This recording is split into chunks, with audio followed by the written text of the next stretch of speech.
C'est avec un beau soleil et sous l'œil du champion Teddy Riner dans cette charmante commune de vieux habitants que se déroulait ce samedi 9 juillet la première édition du troc végétal. Le principe, les échanges de boutures, de graines, de plantes, de fleurs, tout échange qui se donne en toute simplicité afin de permettre que les amoureux de la nature étoffent leur jardin. Voilà, le rôle du volet, c'est de remettre au bout du jour tout ce qui est agriculture, tout ce qui est pêche et développement durable dans la commune. Dans notre politique, c'était de remettre que les vieux habitants redeviennent le flambeau qu'il était en tout ce qui est agriculture. Donc tout cela, on a commencé par le troc végétal. Pourquoi ce troc végétal? C'est pour inciter les gens à remettre en place les jardins bocase. Vous savez que traditionnel, les jardins bocase est en trois parties, le jardin ornemental, le jardin potager et le jardin médicinal. Et comme ça, quand les gens recommencent à planter, ils voient le bienfait de la terre, ils voient le plaisir de pouvoir s'autosuffisance alimentaire, ils voient le plaisir parce que la terre relaxe. Et après, les enfants qui vont voir les parents qui font auront envie, c'est leur donner envie d'avoir envie pour pouvoir après venir trouver un petit qui me dit Madame Gamalé, moi je vais t'installer comme agriculteur. Et là, on va rentrer dans une démarche de formation et d'installation. Le principe du troc végétal, c'est que chacun vit avec ce qu'il a chez lui et qu'il troque avec ses voisins, ses amis pour pouvoir échanger ce qu'il n'a pas, afin de pouvoir embellir, étoffer son jardin. Et bien sûr, trouver des contacts parce que des fois, on rencontre des problématiques comme ceux de pucerons ou d'autres problématiques dans le jardin. Mais en échangeant avec son jardin, on n'échange pas que les plantes, on échange aussi son savoir-faire, cette technicité de manière à s'étoffer et à améliorer ses capacités de planter. Alors bonjour, moi je suis Sophie Vedel, je travaille au Parc National sur tout ce qui est connaissance et accompagnement du territoire.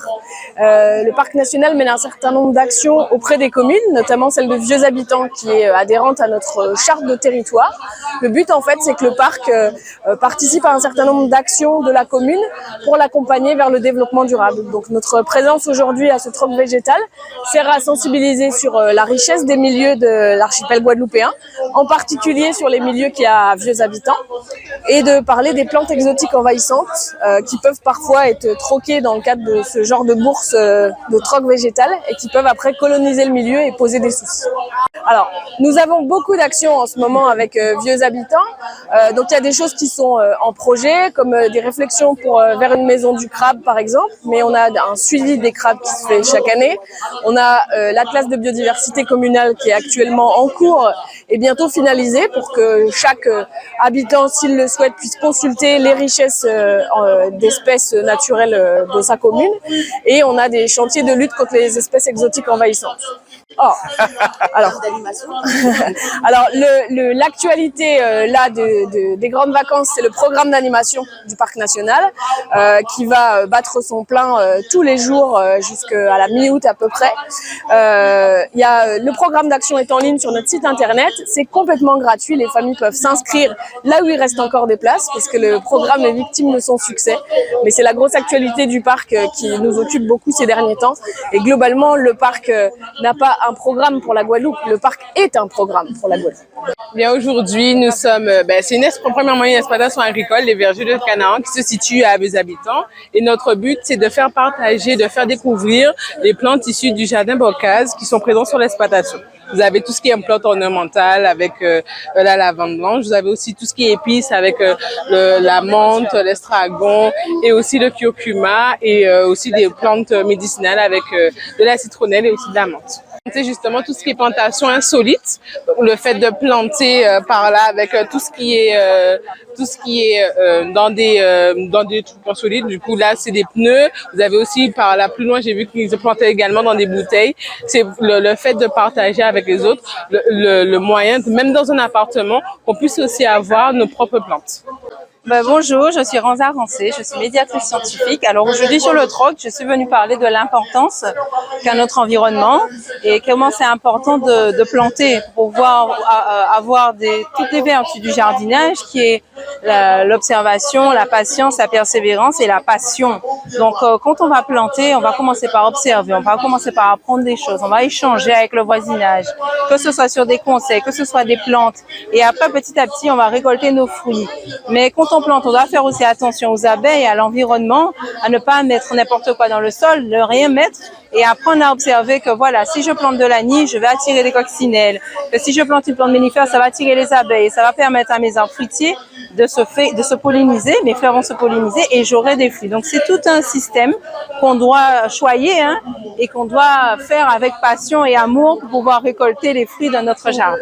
Donc voilà, donc c'est très intéressant d'échanger parce que ceux qui sont là, ils ont l'habitude de planter, donc ils vous donnent de bons conseils et en plus vous avez des plans, des boutures pour pouvoir commencer déjà à fonctionner, à jardiner autrement. Parce que des fois on va planter de la menthe mais on va la mettre au soleil. Et la menthe elle aime avoir les pieds dans l'eau par exemple. Mais là on vous le dit déjà, donc vous avez dit bon ben d'accord, je vais pas le mettre au soleil couchant. On est à Vieux Habitants, je vais chercher une petite zone ombragée et je vais planter ma menthe. Et je vais pas chaque fois perdre ma menthe. Donc on va pas répéter les mêmes erreurs parce qu'on échange, on est dans le partage et on est là pour voilà, vous donner envie de jardiner et d'améliorer ce que vous savez déjà faire. Oui, ben, c'est chercher à avoir pas mal d'espèces qui vont attirer les abeilles et inciter même le voisinage à ne pas forcément raser, passer la débroussailleuse. Si ils n'ont pas l'intention de faire quelque chose avec la petite parcelle, c'est pas la peine de raser. Laissez les petites plantes sauvages qui souvent en plus sont comestibles. Donc eux-mêmes peuvent avoir un intérêt alimentaire, mais qui fait que voilà, les abeilles vont pouvoir avoir ces fleurs à polliniser. Donc cherchez vraiment et inciter les gens à ne pas utiliser de produits parce que quand on utilise un produit pour tuer un insecte, on tue tous les insectes. C'est insecticide. Il faut tuer tout insecte. Il n'y a pas qu'à choisir. Donc, abeille là qu'à passer à dents aussi. Donc, il faut nous apprendre que pas parce que bête à mille pattes là pas bon, qu'il faut tuer, pas parce qu'il y a un modèle, qu'il voit un jardin là, il y a un jardin là. Donc, il faut nous apprendre à respecter ces insectes-là. C'est pareil, ou que vous en guêpe, c'est un guêpe, vous voyez.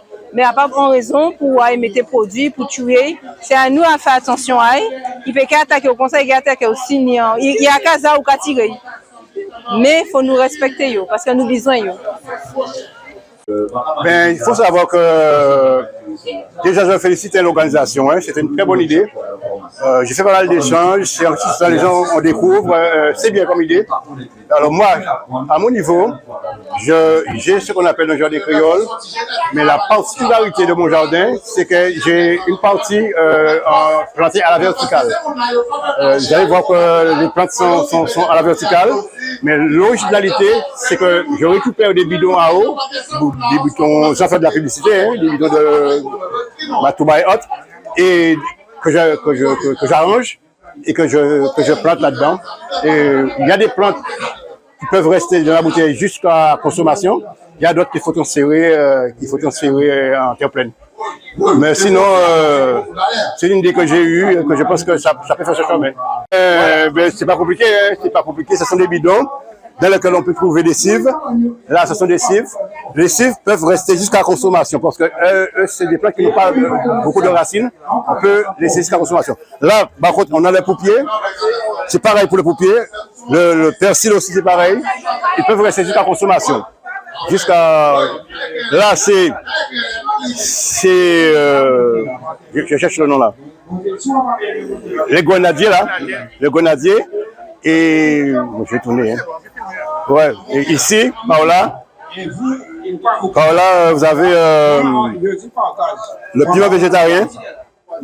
On a le piment végétarien. Là, on a du curcuma. Ici, on a le... Comment ça s'appelle déjà? Maracuja. Là, on a les cerises à côte. Là, ce sont des goyaviers. Et là, le pois de bois. Sinon, ici, on a aussi également le gros thym. On a le basilic Taya. Il est particulier, il est très parfumé. C'est une plante qui vient d'ailleurs, c'est pas d'ici.